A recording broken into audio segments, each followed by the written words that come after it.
Welcome back to the show, everybody. We got some news for you.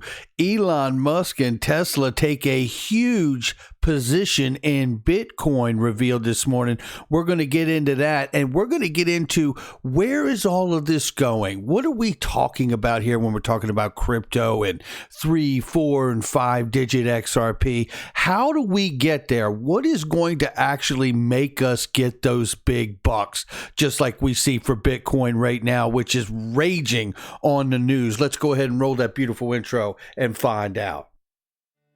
This is Digital Perspectives with Brad Kimes. Subscribe for new content notifications. Now, here's Brad Kimes. Come on in. Welcome back to the show, everybody. You can follow me on Twitter at BackupBradley above at the top of the screen, and everything that we're talking about here today. My, oh my, oh my. In the last several minutes, Bitcoin has moved from $40,000, which this morning was 39. So in just over an hour or two, Bitcoin has moved in the last several minutes from 40,000 to 44,000 and still pushing because we've got some massive news. Let's just look at XRP price really quickly at 43 cents right now. It is ranging between 39.98 and 44.04. We'll keep an eye on that as well. But here's the big news to kick the day off right here, breaking right now. And this is just in the last several minutes here. Tesla says it has bought $1.5 billion worth of Bitcoin. Come on in. This is enormous news, and it is going to shockwave, as you see with price with Bitcoin right now. It is shockwaving through the space, and this is going to be one of those things where, you see traditional, conventional markets, traditional investors seeing someone like Tesla and Elon Musk taking such a deep position with Bitcoin. Oh boy, I tell you, this is going to make a lot of headlines, everybody. A lot of headlines. And regardless of the fact that the SEC lawsuit right now is against Ripple, I'm telling you, this puts more pressure on the courts. It puts more pressure on the market regulators to get a unified framework put in place. The continual march of large companies moving and taking a deep position, as well as like Bill Miller and the $2.25 billion investment fund that he's running, has taken a 15% position in Bitcoin for that portfolio. Now, before that announcement was made, if you heard analysts and people talking in this space, experts talking in this space, they'd say, I expect to see a 1 to 3% allocation into crypto from like hedge funds and other institutions and companies. But look at this. Look at this. This is big. I mean, this is really, really big. And just a time that I've talked about this article, Bitcoin's gone up $2,000. Are you kidding me? Oh my goodness. That's remarkable, right? So, all right, let's keep going here. So actually, did it? No, I might be wrong with that. So it's pull back, take a breath right now, but keep an eye on it. I got a feeling that's going to surge for the rest of the day right there. So where is this all coming from? Why are companies like Tesla and Elon Musk, and why are investment funds like Bill Miller, who we covered last week and over the weekend, why are these large entities, companies, and investors taking positions in this? And it's because, quite honestly, the way Crypto Whale laid it out right here, an unprecedented global health crisis and money printing spree has produced the largest market bubble in history. There it is. And there was a liquidity crisis in the economy, globally speaking, before we had the unprecedented global health crisis, to make matters worse. But I absolutely concur with Crypto Whale here. And I'm not going to get into the companies that he's illustrated here, but what I am going to do is I'm going to just set the tone with that post, and I appreciate Crypto Whale there. But this is something that was sent to me this morning, and it's about distributed ledger technology and SWIFT, and how they are progressing technology through industry initiatives all across financial services industry. DLT is developing at a pace. Speculation surrounding the technology technology is rapidly being replaced by concrete research and development outputs in the form of proof of concepts. Simulations prototypes at Swift have been extensively analyzing the testing potential application of blockchain technology in the financial industry. Excuse me. I want to play for you this little 2 or 3 minute clip here. And when I do, obviously just recognize that both people that will be speaking have extremely heavy accents. If I need to interject, I will, but I want to try to let this play. It's informative to set the base. Now, this is Swift talking to all of us about distributed ledger technology. Let's listen.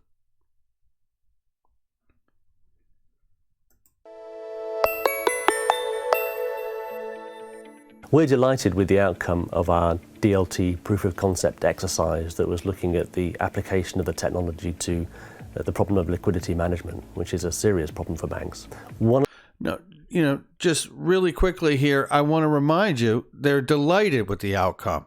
By the way, they use ISO20022, the de facto global data standard for modern payments. You're going to hear him talk about that more in a second. And to help enable this next step in global interoperability and meeting the evolving needs of our customers, Ripple is now part of the ISO20022 standards body, the first member focused on distributed ledger technology. You need to know that while we listen. Keep going. One of the things that it allowed us to do was to confirm our conviction that the use of standards, business standards with DLT is going to be critical to getting their widespread acceptance. We were very careful to ensure that we used ISO20022 business definitions for the data exchanged by the participants using the DLT technology. And that was important because when we came to integrate that technology into the back offices of the banks, we found that they were already familiar with the terminology and the data that we were specifying on the DLT, and it therefore made integration much more straightforward. There's no doubt in my mind that Ripple is obviously helping with that, because you see from Ripple's website that they're the first member on that standard body for focusing on distributed ledger technology for ISO 2022 de facto global standard for modern payments. That's what he's telling you. Keep listening. It's all linked to Nostro account. He says Nostro account. So if you have a hard time hearing the accent there, he's saying Nostro account. So we know about pre-funding Nostro accounts too, right? And what do we know about it? Well, coming to Ripple's document, you can avoid pre-funding with instant settlements by being able to take a position in XRP and release the dormant capital that your company or your financial institution holds around the world to do the daily business and transactions that you have throughout the course of a business day. So let's keep going back to what he says here about Nostro Vostro accounts. Nostro account, that's an account that is held by a bank with foreign banks to support cross-border payments of its corporate clients. Essentially, there are two issues linked to those accounts that we were aiming to improve and to solve. Those two problems are reconciliation and liquidity management. Reconciliation and liquidity management. Reconciliation, because you need the ISO 20022 global standard to be able to reconcile these payments. And also, Swift up until now has only been a messaging platform. They don't actually do instant settlement. And in fact, Swift GPI is instant payment, not instant settlement. Just like David Schwartz had said to us last week when we looked at the video from a conference back in 2018, I believe, he told us that once you scratch the surface down a layer or two into what Swift is doing, you start to realize the most modern thing they have once you get down a layer or two, besides the, user-facing app that you may have on your computer at work or whatever, it's 1970s or even earlier tech, and it's got to be updated. Well, the idea was to use a shared ledger between the Nostro account owner and its servicer. A shared ledger. I don't know, maybe the XRP ledger. Maybe the XRP ledger open source technology with a private network makes sense to me on top of that, right? Let's keep listening. To share all information and all postings on a particular account in real time. So as part of the proof of concept, we worked with 34 banks to design a solution to solve that problem. So we used Hyperledger Fabric, which we Hyperledger Fabric. Well, let's go there because here's Hyperledger Fabric right here, ladies and gentlemen. You can see it right here. And look at that, R3 Ripple. And there's so many others that are a part of this. So when you hear him say Hyperledger Fabric, it's all of these participants in this network, this consortium, to be able to bring together all of these entities, whether they're on the blockchain crypto side to help reconcile with these new blockchain distributed ledger technology payment networks, or whether these are legacy conventional companies that are looking for a solution to get to that end goal. So let's keep listening here. We combined with some Swift assets and deployed in the Swift DLT sandbox to allow the 34 banks to test what were the improvements to the liquidity management process and to the reconciliation process around Nostro accounts. So the first thing we learned is that from a business point of view, the proof of concept demonstrated its value. So if you use distributed ledger technology to share information on a Nostro account between a servicer and an account owner, well, you do get improvements to the reconciliation and liquidity management process. So that is the first finding. The second finding is that from a technology standpoint, yes, the progress which has been made by DLT and Hyperledger Fabric in particular was huge. We were able to solve lots of industry requirements that we were not able to do before. So we had a very strong governance ensured with access being controlled and permissions being enforced. Data was stored in a confidential manner. We had standardization built in with the support of ISO20022, and all participants were duly identified through their BIC and keys were signed by a certification authority. On the other hand, the POC also reveals that to take benefit of the solutions, there were a number of industry prerequisites which needed to be met. As an example, as much as it's useful and beneficial to have a platform to share information in real time, if the back offices of banks are not ready to feed the platform in real time, then the benefits are not reached. And there you go. Now let's listen to the next steps, and we're going to get on to some other information you need to hear with this. Well, first we're going to work with the community on the prerequisites, promoting the fact that real-time reporting is important and is required for the POC. We'll also make sure that we will work with the community on helping towards migration to ISO20022 as a means to reduce integration and implementation costs.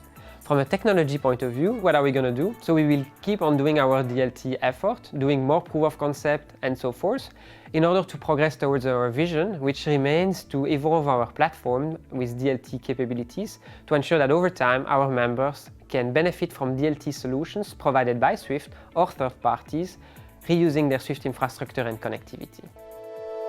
And there you have it. Now let's keep this going because we know the ISO20022 is a de facto standard for modern payments. We know that Ripple is a part of that standard body committee for being the first member focused on distributed ledger technology implementation, which is a direct tie to Swift. Now, Swift does trillions of dollars a day in settlement, and we know that eliminating and avoiding pre-funding for instant settlement can be done through Ripple. We know that Ripple is obviously a part of the Hyperledger Quilt, Hyperledger Fabric project. We know R3 is as well, and so many others. And we also know that Java implementation of interledger protocol that enables payments across any payment network is also listed on Hyperledger Quilt, the ILP, the Interledger Protocol, which, by the way, if you're not aware, was developed by Ripple. And listen to what this says here. It's very important you understand this if you don't already. The Interledger Protocol is not Ripple. It is a neutral and open protocol for linking ledgers and payment networks. So that whole aspect of what the last gentleman was talking about in the Swift demo video there that they were doing was the idea of getting all of these legacy firms to be able to connect into this new network, however it needs to happen, right? Well, the ILP is how that happens. This is a common misconception because a lot of people in the payments community have preconceived ideas about Ripple and haven't read the paper. And B, it was written by Ripple engineers. Interledger Protocol ILP actually has nothing to do with nor even mentions the Ripple consensus ledger, but it interfaces with it just like it interfaces with everything else. Here's what you need to know. The W3C, which is, what is the W3C? Well, the W3C is the World Wide Web Consortium. That's right. There's an international community called the World Wide Web Consortium, and it is the full-time staff that oversees the standards and practices of the World Wide Web. It has been in place since 1994. They have a staff of over 400. Now, coming back to this, what you need to know is that the W3C, that international body that oversees the internet, right, also in control of the Interledger Protocol. This is almost exactly the same as Internet Protocol, IP, but for money and value. ILP are a set of protocols that make sure a payment and settlement can bounce from one network to another through multiple networks to reach a final destination. Ripple made this protocol and gifted it to W3C. So if you trust the internet, it is the time that you start to trust the W3C, the XRP ledger, and the ILP. One more send it home here. Let's look at this. We know that SWIFT works with R3. We see that R3 is also involved in the Hyperledger fabric. Hyperledger Consortium right here. We know that R3 used to be partnered with Ripple. We know that R3 has been doing massive work to help SWIFT with their GPI system, right? Global Payment Innovation. And basically what we're looking at here is an article from April 2019 that confirmed in December of that year, R3 announced that it launched the Corda Settler, which is a platform, Corda platform that clients can build their applications on and then access a settlement option through what they call the Corda Settler. And it is designed in such a way to give companies a new, fast, and secure and reliable way to move crypto and traditional assets on a distributed ledger. The Corda Settler app is an open source decentralized app, DApp, that runs on Corda blockchain. It is aimed to facilitate global crypto payments across enterprise blockchain networks with Ripple's XRP as its base currency. Corda Settler thereby focuses on the settlement of payments transactions between crypto traditional assets within enterprise blockchains. It goes on to say, Corda Settler uses XRP. Both Corda and Ripple are open source blockchain platforms with a focus on serving enterprise businesses. Therefore, it makes sense that Corda selected XRP, the globally recognized cryptocurrency, as the first and only supported cryptocurrency for settlement on the platform. It does go on to say that they have a further vision that does see them being able to, in the future, to be able to open up the option for more digital assets. But at this time of 2019, XRP was the cited solution for that as the digital asset option for settlement at that time. So going on even further, it makes you say to yourself, well, wow, no wonder we see all of this working together, all of this collaboration between these consortiums and many different companies, whether they're blockchain or crypto companies or legacy firms, right? We see that this is all mounted to the Group of 30, which is a conversation about digital currencies and stablecoins, the risks, opportunities, and challenges ahead, of which Mark Carney, that's right, the former governor of the Bank of England, suggested that the global official sector stablecoins, a global stablecoin, is what the world needs to get out of the situation that we're in.